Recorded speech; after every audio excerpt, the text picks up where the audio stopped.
जो नहीं मानता वो मुसलमान ही नहीं है। इस पे मुझे ये भी नहीं समझ आती कि ये इसके ऊपर कंट्रोवर्सी क्यों है, जब कुरान में वाज़े लिखा गया है कि नबी सल्लल्लाहु अलैहि वसल्लम अल्लाह के आखिरी पैगंबर हैं, तो इसके ऊपर डिबेट क्यों है? जो नहीं मानता वो मुसलमान ही नहीं है। इस पे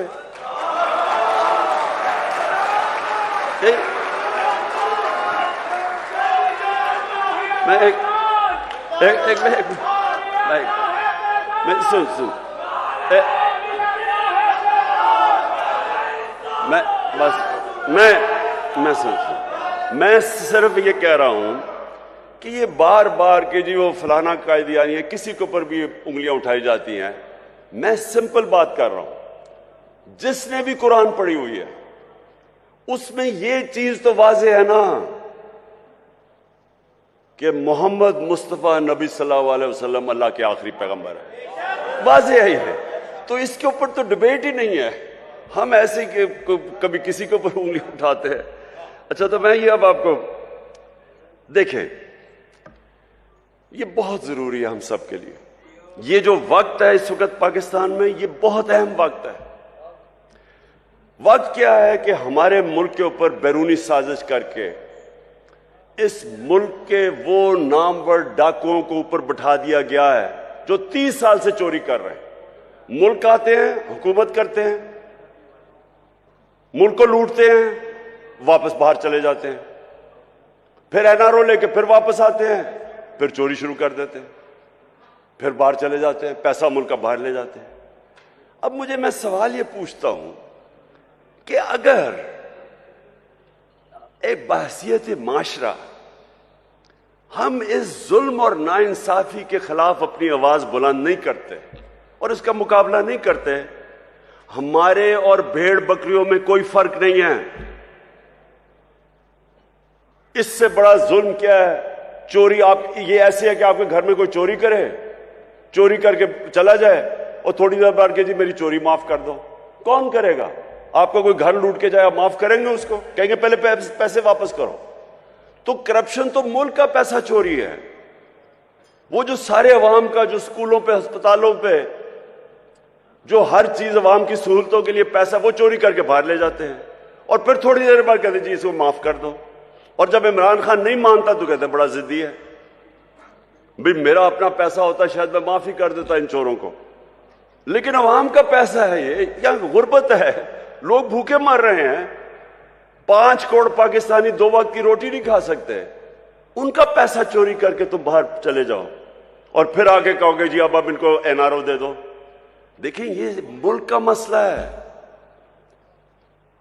मेरे नबी सल्लल्लाहु अलैहि वसल्लम ने वाज़े तौर पे कहा कि जो कौम छोटे चोरों को जेल में डाल देती है और बड़े डाकुओं को माफ कर देती है, एनआरओ कर देती है, नहीं पकड़ती, वो कौम तबाह हो जाती है। आज आप कोई गरीब मुल्क में चले जाएं, क्योंकि मैंने सारी दुनिया देखी है, किसी गरीब मुल्क में चले जाएं, गुर्बत का असल वजह यह क्या है कि वहां ताकतवर कानून से ऊपर है, कमजोर जेलों में जाता है। अब किसी मुल्क में चले जाएं, नाइजीरिया तेल के जखीरे पे बैठा हुआ है, सबसे ज्यादा जो तेल है वो नाइजीरिया के अंदर है, वहां गरीबों की फौज है। वहां क्यों गुर्बत है? क्योंकि उनके भी ऊपर लोग बैठ के पैसा चोरी करके मुल्क से पैसा बाहर लेके जा रहे हैं। स्विट्जरलैंड चले जाएं, स्विट्जरलैंड में कोई वसाइल ही नहीं है। हमारे जो शुमाली इलाके हैं, नॉर्दर्न एरियाज, स्विट्जरलैंड से दुगने बड़े साइज में और स्विट्जरलैंड से बहुत ज्यादा खूबसूरत है। वो मुल्क जिसके पास है ही कुछ नहीं सिवाय पहाड़ों के, वो दुनिया का सबसे खुशहाल मुल्क है, क्योंकि सबसे ज्यादा दुनिया के अंदर इंसाफ स्विट्जरलैंड में है। सबसे ज्यादा कानून की हुक्मरानी स्विट्जरलैंड में। किसी ताकतवर की जरूरत नहीं है कि मुल्क का पैसा चोरी करके बाहर चला जाए। किसी ताकतवर का जरूरत है कि किसी की जमीन पे कब्जा कर ले या किसी के घर पे कब्जा कर ले। कानून है, इंसाफ है। हजरत अली रज़ी अल्लाह ताला ने फरमाया था कि कुफर का निजाम चल जाएगा लेकिन नाइंसाफी और जुल्म का निजाम नहीं चल सकता।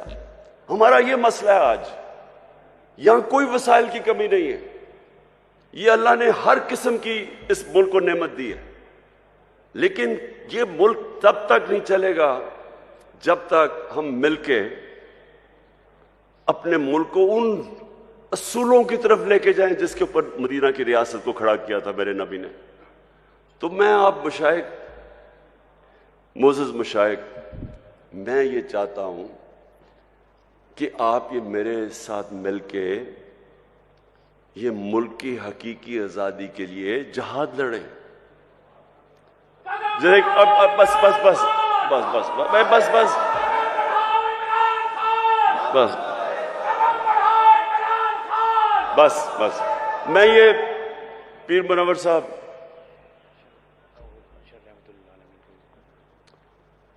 पीर मुनव्वर साहब, आपके बड़ों ने कायद आज़म की मदद की, उस सपोर्ट के बगैर पाकिस्तान ही ना बनता। बहुत बड़ी ताकत मुशाइख की थी कायद आज़म के साथ। आज आप सबकी फिर जरूरत है कि जो पाकिस्तान के ऊपर इस वक्त किया जा रहा है, जो वारदात हुई है कि बाहर से साजिश होती है, अमेरिकी हुक्म देता है कि हमारे एम्बेसडर को कि पाकिस्तान इमरान खान को हटा दो, और उसके बाद यहां सारे मिलके जो यहां के गद्दार हैं वो मिलके गवर्नमेंट गिरा देते हैं और फिर चोरों को ऊपर बैठा देते हैं। और अगर हम इसको तस्लीम कर जाते हैं तो हमें ये बड़ा वाज़ेह हो जाना चाहिए कि हम अपने मुल्क की मुस्तकबिल की कब्र खोद रहे हैं। इसलिए ये जो आने वाले दिन हैं, इसमें आप सबको अपनी ड्यूटी देनी पड़ेगी अपने मुल्क के लिए। मैं सिर्फ आपसे ये चाहता हूं कि लोगों को कम से कम नबी सल्लल्लाहु अलैहि वसल्लम की सीरत और सुन्नत के तहत लोगों को अब जगाना शुरू करें। उनकी सब कुछ उन्होंने जो असूल बनाए हुए हैं कि मुल्क चलता कैसे है, अदल और इंसाफ क्या होता है, इंसानियत क्या होती है, वो आप लोगों को आपको जरूर तबलीग करनी चाहिए इस वक्त, क्योंकि ये टाइम नहीं है। हम बड़ी तेजी से नीचे जा रहे हैं। अभी शहबाज शरीफ ने जाके अमेरिका में माफिया मांगी है कि जी खुदा के वास्ते हमें पैसा दे दो, नहीं तो हमारा मुल्क तबाह हो जाएगा। सोचे इतनी मेहनत करके, साजिश करके 5 महीने पहले गवर्नमेंट आती है, आज सारी अमेरिकनों को वहां जाके कह रहा है कि जी खुदा के वास्ते हमारी इमदाद कर दो, नहीं तो मुल्क का दिवालिया निकल गया, नहीं तो हम अपने कर्जे नहीं वापस कर सकते।